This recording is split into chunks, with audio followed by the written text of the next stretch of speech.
আজকে আমি দই ভিন্ডি বানাচ্ছি ডিনারে।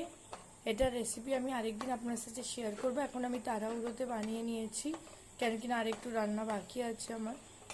তো তাও আপনাকে শর্টে বলে দিচ্ছি। ফার্স্টে আমি ঢ্যাঁড়সটাকে তেলে ভেজে নিলাম, ওতে একটু নুন আর হলুদ দিয়ে। তারপরে আমি কি করেছি না, দইয়ের মধ্যে সব মশলা দিয়ে একটু ওটাকে 15 মিনিটের জন্য রেখে দিয়েছিলাম।